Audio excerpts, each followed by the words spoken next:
지난 주간인가요? 경기, 충청, 강원 지역에 우리나라 500원짜리 동전보다 더 큰 우박이 강한 돌풍과 함께 떨어져서 수확을 앞둔 과수 농가들이 시름에 잠겼다는 뉴스를 접했습니다. 이제 며칠 있지 아니하면 추석 대목인데 떨어진 우박에 사과도 멍들었고 깨지고 떨어지고 또 채소 이파리는 갈기갈기 찢어진 안타까운 모습을 우리가 보았습니다. 다 된 농사가 한숨에 한순간에 물거품이 되는 안타까운 현장을 보면서 여러분은 무엇을 느끼셨습니까? 저는 이렇게 느꼈습니다. 아하, 이게 인생이구나. 사람들은 공들여 쌓은 탑은 무너지지 않는다고 말하지만 공들여 지은 농사도 천재지변 앞에서는 어찌할 수가 없구나. 인생이 아무리 노력을 다하고 그리고 정말 나름대로 최선을 다하지만 하나님께서 끝까지 함께하지 아니하시면 결국은 아름다운 인생의 열매를 딸 수가 없겠구나 라고 하는 생각을 가졌습니다. 그뿐만 아니라 지진으로 인해서 세계 곳곳에서 얼마나 많은 피해가 지금 발생하고 있습니까? 자연재해로 인하여 얼마나 많은 사람들이 고통을 당하고 있습니까? 여러분, 천재지변으로 인생이 이처럼 엄청난 어려움을 당하는 경우도 있지만 그러나 또 우리의 삶을 살펴보면 큰 것도 아닌데 아주 작은 것들로 인하여 어려움을 겪고 피해를 겪는 그런 경우들이 있지 않습니까?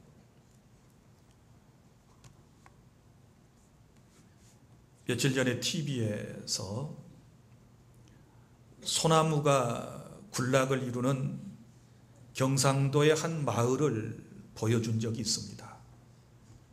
이 마을에는 아주 아름다운 아름드리 홍송들이 쑥쑥 잘도 자라서 너무너무 아름다운 마을 경관을 가지고 있었습니다. 그런데 그 소나무들 가운데 아주 커다란 나무 하나가 가운데가 뚝 부러져 있는 것이었습니다. 그렇게 큰 나무가 어떻게 부러졌을까? 부러진 데는 이유가 있었습니다. 겨울에 눈이 쏟아졌는데 그 눈의 무게를 이기지 못하고 그만 안타깝게도 아름드리 소나무 중간이 부러졌습니다. 우리도 우리 주변에서 흔히 볼 수 있는 일 아닙니까? 커다란 나뭇가지에 소복소복 쌓인 하얀 눈으로 가지가 쭉쭉 찢어져 있는 모습들을 여러분들도 보신 적이 있으실 겁니다. 아주 가냘프고 작은 눈방울 하나하나가 쌓여져서 엄청난 무게를 가져왔습니다. 여러분, 그 눈이 처음에 한 개 쌓여질 때 무슨 힘이 있겠습니까? 무슨 무게가 있겠습니까? 그런데 그 위에 하나, 둘, 셋, 그리고 수천 개의 그 눈꽃잎이 위에 쌓이고 또 쌓이게 되면 그런 무게가 나와서 커다란 아름다운 나뭇가지도 찢어지는 것이고, 또 비닐하우스도 구멍이 나고 휘어지는 이런 모습들을 우리가 볼 수 있지 않습니까? 비록 작은 것이지만 그것이 쌓여지면 결국은 큰 문제를 발생한다는 것을 우리는 자연을 통해서도 잘 보고 있습니다. 사랑하는 여러분, 손에 박힌, 아니 내 몸 어디엔가 박힌 작은 가시 때문에 온 몸이 고통을 할 때가 있지 않습니까? 작은 담뱃불 하나가 산 전체를 태우고 많은 살림에 피해를 주는 것을 우리는 잘 알고 있습니다. 철도사고, 항공사고, 선박사고, 결국 그 원인을 캐보면 아주 작은 것 하나를 소홀히 했다가 발생한 것들 아니었습니까? 얼마 전에 광명역에서 KTX 탈선 사고가 일어났지 않았습니까? 그 결과를 발표했는데 7mm밖에 되지 않는 작은 그 볼트 하나를 제대로 조이지 않아 가지고 문제가 발생했었다고 그러지 않습니까? 사랑하는 여러분, 우리 주변에 많은 사건과 사고는 요 아주 소소한 작은 것 하나에서부터 비롯된다는 것을 깨달을 수 있기를 바랍니다.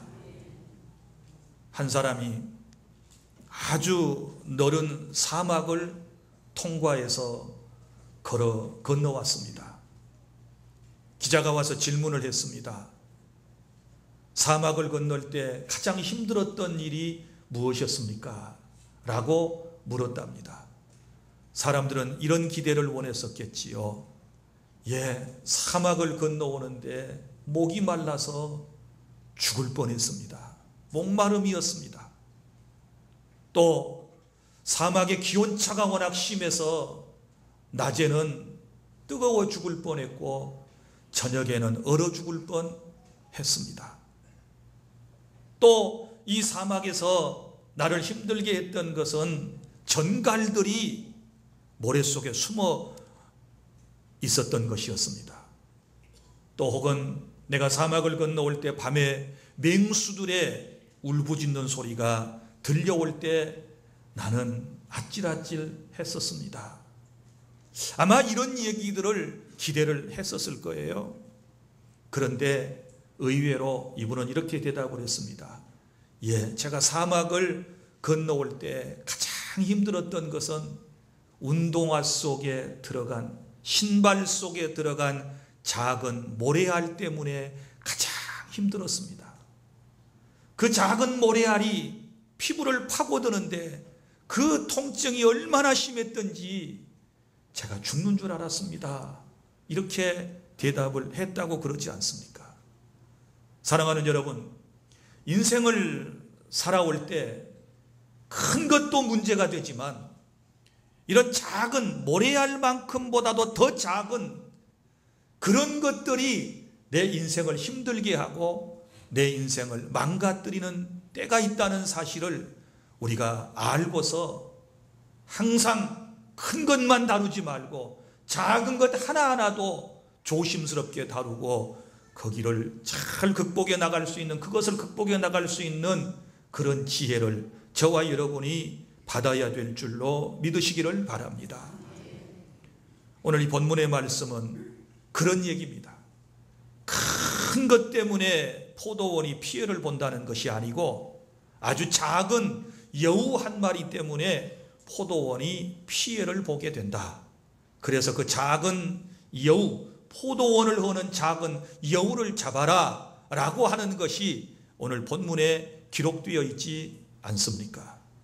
자, 오늘은 그 얘기를 여러분들에게 전해드리도록 하겠습니다. 우리가 오늘 아침에 아가서를 읽었습니다. 이 아가서는 지금으로부터 약 3000년 전에 지혜의 왕 솔로몬이 쓴 시입니다. 솔로몬과 술람미라고 하는 여인 사이에 아름다운 사랑을 노래한 것이 바로 요 아가서이지요. 아가라고 하는 말을 한문으로 썼는데요. 그래서 아가서가 됐어요. 요 아자가 무슨 아자입니까? 맑을 아자 혹은 바른 아라는 뜻을 가지고 있습니다. 가는 노래 가자지요. 그러니까 그저 직역을 해서 설명을 하면 아가라는 말은 맑은 노래, 청아한 노래 이런 뜻인데요. 원래의 뜻은 노래 중에 노래라고 하는 원 제목의 뜻을 가지고 있습니다.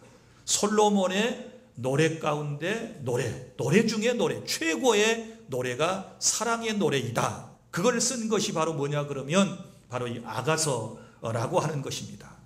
아가서는 남녀 간의 사랑을 주제로 하고 쓰여진 것처럼 보이지만 여기에 영적인 깊은 의미가 있는데, 우리가 이 아가서를 읽을 때 여기 나오는 인물들을 여러분들이 이렇게 생각을 하고 읽으시면 돼요.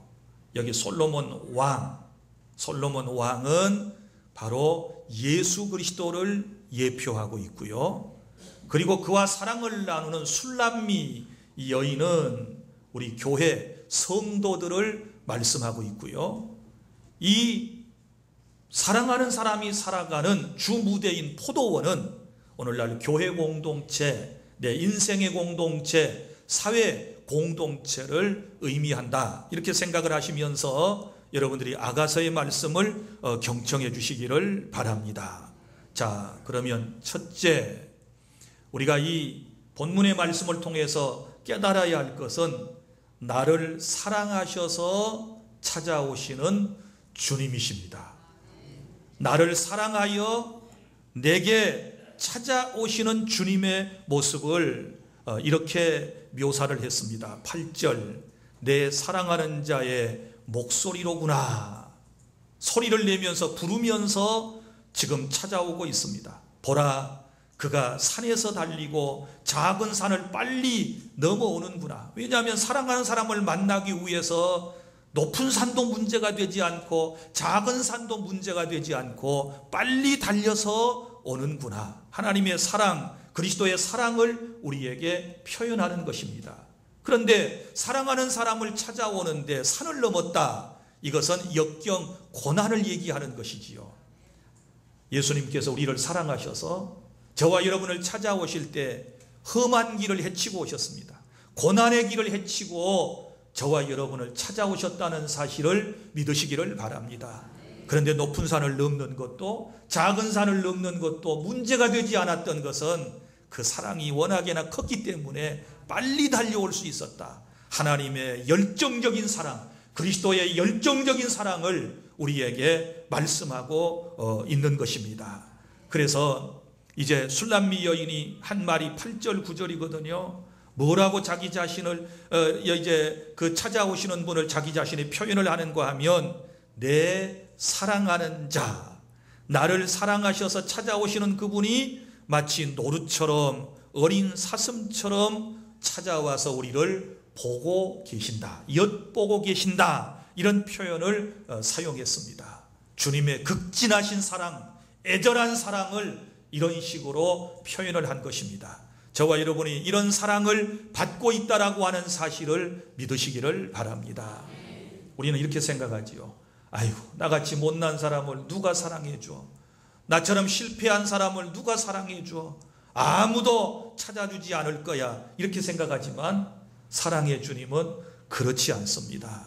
여러분, 사람들은 나를 무시할 수 있어요. 나를 못났다고 무시하고, 못 배웠다고 무시하고, 가진 것 없다고 무시하고, 또 나의 스펙이 좋지 않다고 나를 무시하고 멸시할 수 있지만, 그러나 우리 주님은 아무런 조건 없이 저와 여러분을 너무너무 사랑하셔서 우리를 구원하여 우리를 사랑하시고 우리와 함께 영원토록 살기 위하여 고난길을 헤치고 주님이 이 세상에 찾아오셔서 저와 여러분을 구원해 주셨다는 확실한 믿음을 오늘 이 말씀을 들으면서 가지실 수 있기를 바랍니다. 주님이 찾아오셔서요, 노루와도 같고 어린 사슴과도 같아서 우리 벽 뒤에 서서 창으로 들여다보며 창살 틈으로 엿보는구나. 주님이 우리를 보고 계시는 거예요. 우리 복음성가에도 이런 가사가 있습니다. 하나님의 사랑을 사모하는 자로 시작되는 복음성가에 하나님 사랑의 눈으로 너를 어느 때나 바라보시고, 오늘도 사랑의 눈으로 이 험한 세상을 살다가 오늘도 예배하는 날을 기억하고 이 자리에 나와서 성삼 있게 예배하는 여러분들을 주님께서 사랑의 눈으로 여러분들을 바라보시며 오늘도 예배를 받고 계신다는 사실을 믿습니다. 그리고 둘째로 본문에서 깨닫게 되는 것, 여러분, 나를 사랑하셔서 찾아오신 주님께서 내게 요청하시는 것이 있습니다. 주님의 요청이 10절부터 14절입니다. 자, 이렇게 말씀을 하지 않습니까? 나의 사랑하는 자가 내게 말하여 이르기를 나의 사랑, 나의 어여쁜 자야, 일어나서 함께 가자. 고난길을 헤치고 찾아오신 주님께서 우리에게 뭐라고 말씀하신다고요? 나의 사랑, 내 어여쁜 자야, 일어나라, 나와 함께 가자. 이렇게 말씀을 하시는 거예요. 왜 이런 요청을 하실까요? 우리와 함께 가서 사랑을 나누시자는 것이지요. 그러면서 11절, 야 봐라, 이제 겨울도 지나갔다. 이제 내리던 비도 그쳤어. 이제는 지면에는 꽃이 피고 새가 노래할 때가 이르렀는데 비둘기의 소리가 우리 땅에 들리는구나. 엄동소란이 지나고 이제는 양춘에 가절이 왔다는 얘기 아닙니까? 봄이 찾아왔어요. 무화과나무에는 푸른 열매가 익었고 포도나무는 꽃을 피워 향기를 토하는구나. 나의 사랑, 나의 어여쁜 자야, 일어나서 함께 가자. 주님의 요청입니다.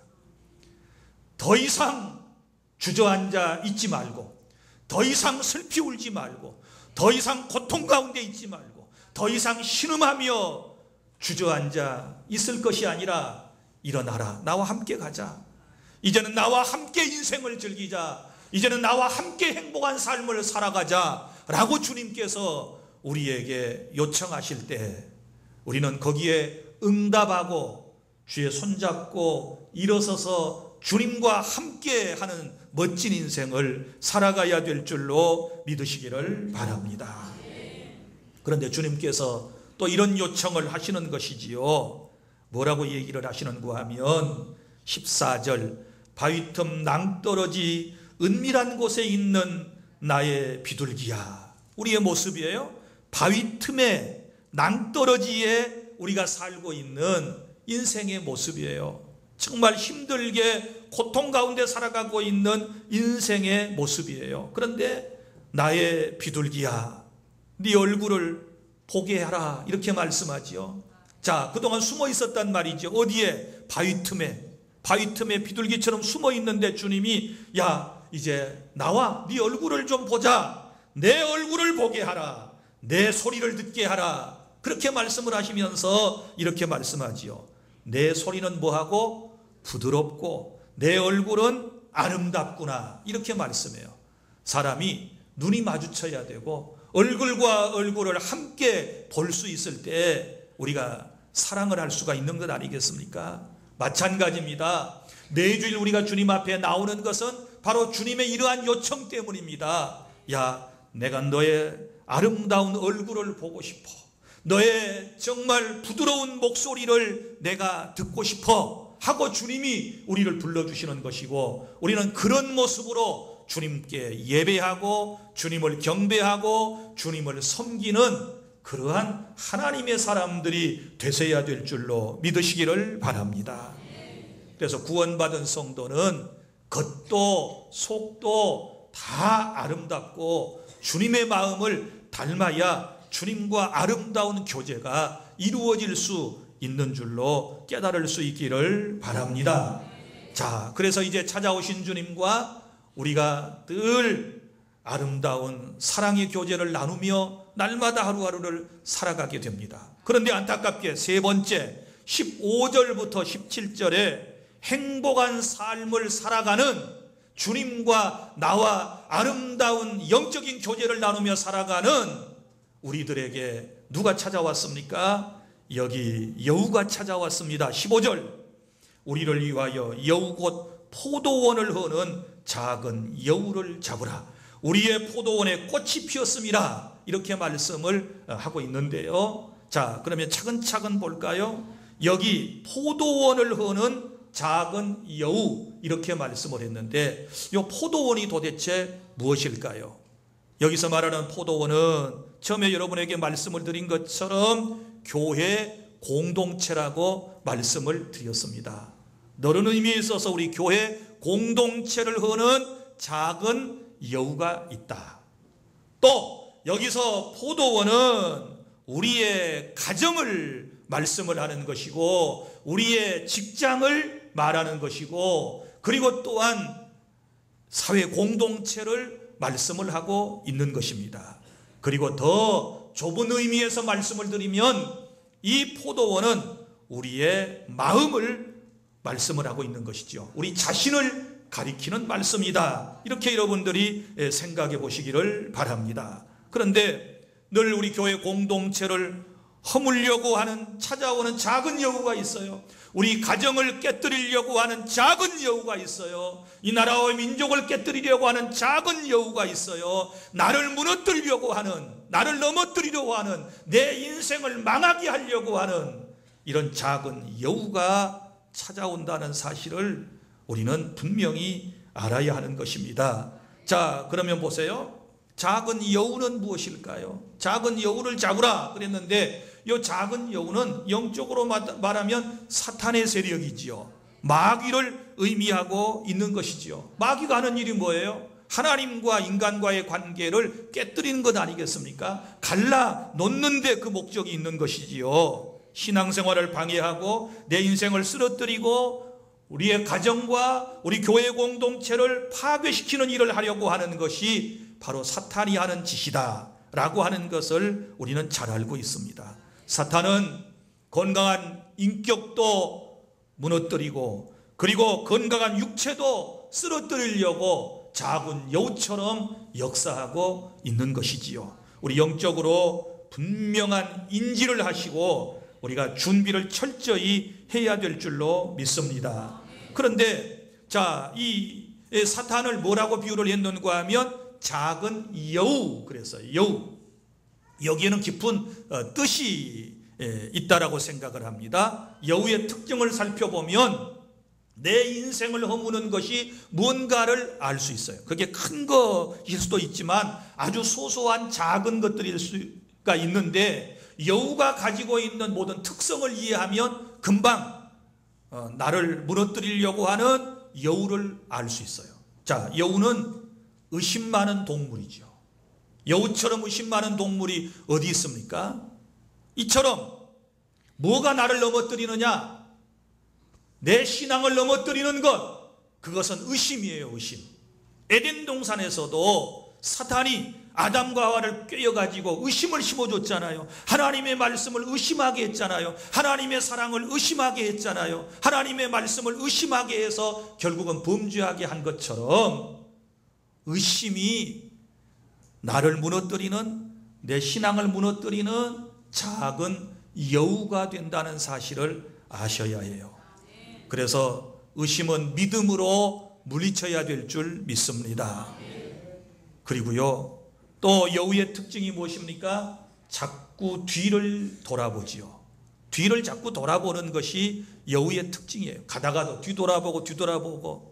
여러분, 뒤돌아보다가 죽은 사람 생각나시지요? 창세기에 나옵니다. 소돔과 고모라 성이 하나님의 심판을 받아서 저 유황불비로 멸망을 당할 때 하나님께서 천사들을 통해서 하시는 말씀이 절대로 뒤를 돌아보지 말고 앞을 향하여 나아가라, 이렇게 말씀을 하셨는데, 롯의 아내가 이런 하나님의 경고를 무시하고 뒤를 돌아보다가 소금기둥이 됐거든요.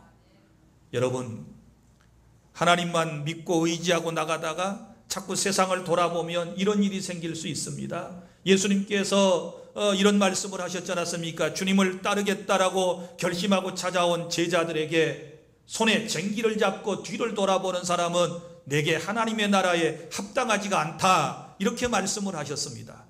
신앙생활 잘 하다가 자꾸 뒤를 돌아보는 사람들이 있습니다. 이것이 작은 여우예요.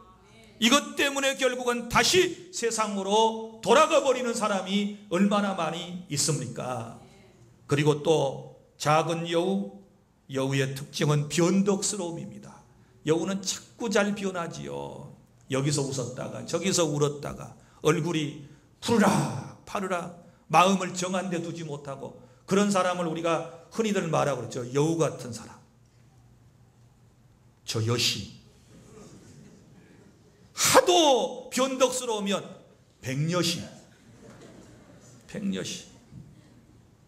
여러분, 그리스도 안에서는 정한 마음이 필요해요. 믿습니까? 한 번 예수 믿기로 결심하고 어려운 결단을 하셨으면 여기서 포기하고 뒤돌아서서는 안 되지요. 마음이 변해서는 안 돼요. 한 번 주안교회에 나와서 신앙생활을 하기로 결단을 했으면 끝까지 예수와 함께, 교회와 함께 하나님 나라까지 이르러야 될 줄로 믿으시기를 바랍니다. 변덕스러움 때문에 이게 작은 여우가 되어가지고 사람이 무너지는 경우가 많아요. 그리고 또한 여우의 특징은 썩은 것을 좋아하지요. 그러니까 이 여우는 무덤까지라도 파헤쳐가지고 사람의 시신을 훼손하여 먹어치우지 않습니까? 썩은 걸 좋아해요. 타락된 것들, 저 세상에 냄새나는 것들, 이런 것들을 추구하면 이것이 결국은 여러분 작은 여우가 되어서 포도원이 무너진다는 사실을, 내 인생이 무너진다는 사실을 아시기를 바랍니다. 그리고 여우는 교활하고요, 허무는 것을 좋아해요. 교활하고 허무는 것을 좋아해요. 뭐든지 만들어 놓으면 무너뜨리는 것을 좋아해요. 이단이 여기에 속해요. 이단은 포도원과 같은 교회를 자꾸 무너뜨리려고 그래요. 여러분의 신앙을 자꾸만 무너뜨리려고 그래요. 교활한 말로 자꾸 사람을 무너뜨리려고 그래요. 교회를 무너뜨리려고 그래요. 여러분, 절대 이런 여우의 교활함에 빠지는 일이 없어야 될 줄로 믿으시기를 바랍니다. 또 어떤 사람에게는 순간의 즐거움이 될 수 있어요. 순간의 쾌락이 될 수 있어요. 순간의 죄악 때문에 여러분 무너지는 사람들이 얼마나 많이 있습니까? 여러분 보십시오. 사회에 문제가 되는 많은 뉴스들을 우리가 접합니다. 유명한 사람들이, 저명한 사람들이, 혹은 연예인들이 그 술 한 잔 그것 마시고 운전했다가 걸려가지고 그 술 한 잔 마셔가지고 결국은 죄를 짓고 실수했다가 인생이 끝장나는 경우들이 얼마나 많이 있습니까? 처음에는 한 잔 술로 시작했지만 나중에는 그것 때문에 포도원이 허물어지는, 지금까지 쌓아놓았던 인생의 공든탑이 무너지는, 여기 말씀에 기록된 대로 우리의 포도원에 꽃이 피었다 그랬습니다. 이제 꽃이 피었으면 곧 열매가 맺지 않겠습니까? 그런데 꽃이 피어 있을 때 여우가 막 뛰어다니면서 꽃을 다 떨어뜨려 버린 것처럼 다 된 밥에 콧밭 트린다고, 지금까지 잘 참고 인내하면서 성공을 위하여 달려왔는데 일순간에 술 한 잔 때문에, 말 한마디 때문에 욱하는 성격 하나 바로잡지 못해서 우리가 소탐대실 작은 것을 탐내고 저지르다가 큰 것을 놓쳐버리는 이런 안타까운 일이 얼마나 많이 있습니까? 이러한 일들을 교훈 삼아서 우리의 삶 속에서 이런 일이 있어서는 절대로 아니 될 줄로 믿으시기를 바랍니다. 작은 여우입니다. 큰 거 아니에요. 오늘 여러분이 인생을 살아가면서 먼저 내 신앙에 있어서 나를 자꾸 허물려고 하는 작은 습관, 작은 버릇, 작은 것이 뭔가를 여러분이 잘 아실 거예요. 여러분의 가정을 허물려고 하는 작은 여우, 교회 공동체를 허물려고 하는 작은 여우, 저와 여러분이 지금 너무너무 잘 알고 있습니다. 그것을 어찌해야 될까요? 잡으라고 말씀을 하지 않습니까? 술람미 여인이 지금 부탁을 하는 거예요. 찾아온 왕과 사랑을 나눠야 되겠는데 지금 포도원에 작은 여우가 들어왔다 그 말이에요. 그래서 포도원을 하는 그 작은 여우를 잡아주십시오 하고 그 수행원들에게 지금 부탁을 하는 거예요. 자기가 못 잡으면 다른 사람에게 부탁을 하는 것이지요. 그런데 여러분, 동물의 세계에서 동물이 가장 무서워하는 것 가운데 하나가 뭔 줄 아십니까? 불이에요. 불. 영화 같은 데 보세요. 깊은 산 속에서 사나운 맹수들이 막 으르렁거리면서, 늑대 같은 이런 것들이 막 으르렁거리면서 모여들지 않습니까? 그러면 뭘 피우던가요? 불을 피우죠. 모닥불을 피우지요. 불을 활활 피우고 있으면 못 달라들어요. 그리고 또 횃불을 들고서 막 짐승들을 쫓아내지 않습니까? 여우가 가장 무서워하는 것, 불입니다. 불. 여러분, 사탄이 가장 무서워하는 것, 성령의 불 받은 사람인 줄로 믿으시기를 바랍니다. 우리가 성령의 불을 받아야 돼요. 성령의 불로, 성령의 충만함으로 이런 작은 여우들을 우리는 잡아내야 될 줄 믿습니다. 삼손은 힘이 세서 그 힘으로 한 번에 여우 300마리를 잡아 치웠다는 얘기가 성경에 기록되어 있어요. 우리는 그런 삼손과 같은 힘이 없습니다. 우리에게 힘이 있다면 성령의 능력인 줄로 믿습니다. 성령의 불같은 역사가 우리 안에 있게 되었을 때 우리는 모두 다 작은 여우를 물리치고 잡아내서 우리의 공동체를, 우리의 가정을, 내 개인을 행복하게 주님과 함께 동행하며 살아갈 수 있는 줄로 믿으시기를 바랍니다. 말씀을 맺습니다. 사랑하는 주 안의 성도 여러분, 사랑하는 주님이 우리를 사랑하셔서 저와 여러분을 찾아오셨습니다. 얼마나 우리를 뜨겁게 사랑하셨던지 그분은 큰 산도 작은 산도 뛰어서 넘어오셨습니다. 너무너무 뜨거운 사랑입니다. 고난길을 헤치고 우리에게 찾아오신 주님이 우리에게 요청하십니다. 야, 이제 봄도 지났어. 이제 비도 그쳤어. 이제는 꽃이 피고 있어. 비둘기 소리가 들려. 그러니 일어나 나와 함께 가자 라고 주님께서 우리에게 요청하실 때 아멘 하고 주의 손을 붙잡고 일어나야 될 줄로 믿습니다. 그리고 주님을 모시고 이제 살아가는 행복한 삶의 현장에 신앙생활 잘해가고 있는데 꽃이 피고 열매가 맺혀가는 이 순간에 작은 여우가 우리의 포도원에 들어온다면, 내 마음에 들어온다면, 내 가정에 들어온다면 우리는 물리쳐야 될 줄로 믿습니다. 잡아야 될 줄로 믿습니다. 그 작은 여우가 뭔지는 여러분 자신이 가장 잘 알아요. 왜냐하면 각자에게 오는 작은 여우가 다 다른 모습이고 다른 것들일 수 있기 때문에 그래요. 사랑하는 주 안의 성도 여러분, 부디 저와 여러분은 이제 승리해야 되겠는데 16절 17절의 말씀을 기억해 주십시오. 사랑하는 자는 내게 속하였고 나는 그에게 속하였도다. 할렐루야. 사랑하는 사람은 모두 다 함께 속하여 있는 것입니다. 주님이 이 말씀을 하셨지 않았습니까? 그리고 그가 백합화 가운데서 양떼를 먹이는구나. 이건 목자의 모습으로 지금 왕의 모습, 그리스도의 모습을 우리에게 보여주고 있어요. 주님과 우리는 하나입니다. 할렐루야. 그리고 목자처럼 양인 우리를 지금 백합화 가운데서 주님이 저와 여러분을 먹여주시고 보호해 주심을 믿으시기를 바랍니다. 그리고 17절에 이렇게 말합니다. 내 사랑하는 자야, 날이 저물고 그림자가 사라지기 전에 돌아와서 베데르산의 노루와 어린 사슴 같을지라. 여기 술람미 여인은 때를 지금 잘 알고 있습니다. 지금 신랑에게, 사랑하는 이에게 날이 저물고 지금 그림자가 사라지기 전에 돌아오십시오 라고 하는 말은 다시 오실 주님의 모습을 우리에게 말씀을 하고 있습니다. 우리 주님은 곧 오십니다. 우리 주님 다시 오실 때까지 주님과 뜨겁게 사랑하고 주님을 잘 섬기고 또 하나님의 교회 공동체 안에서 건강한 신앙생활을 하다가 그 주님을, 사랑의 주님을 꼭 만나는 저와 여러분이 될 수 있기를 바랍니다. 기도하겠습니다.